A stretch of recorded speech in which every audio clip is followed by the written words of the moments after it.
Në Brindisi të Italisë është sekuestruar një gomone nisur nga Shqipëria me gjatësi 8.5 metra me 2 motor, në bordin e së cilës u gjetën 31 pako të mëdha me lëndë narkotike. Të dielën rreth orës 22 në lumin Vjos, policia e shtetit identifikoi mjetin lundrues me 3 persona në bordin e tij dhe ngarkuar me disa thas, i cili shtoi shpejtësinë kur pa lëvizje pranë tij. Menjëherë është njoftuar policia kufitare e Vlorës, e cila rreth 2 kilometra nga Gruagderdhja e Vjosës i ka bërë shenjë dhe thirrje mjetit që të ndalojë. Drejtuesi i mjetit nuk i është përgjigjur thirrjes, por ka shtuar shpejtësinë. Pas kësaj policia ka hapur zjarr në ajër për të ndaluar, po përsëri mjeti ka vijuar të lundrojë me shpejtësi të madhe.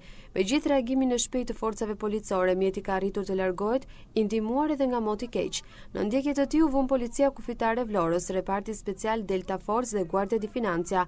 Rreth orës 6 të mëngjesit, Guardia di Financia e Barit njoftoi se në territorin e Torre Santa Sabina është kapur mjeti lundrues tip gomone me gjatësi 8.5 metra me motor Mercury 250 plus motor rezerv, si dhe 31 pako marijuan, ndërsa 3 trafikantët kanë arritur të dalin në breg dhe më pas të largohen. Vijon operacioni për kapjen e 3 autorëve.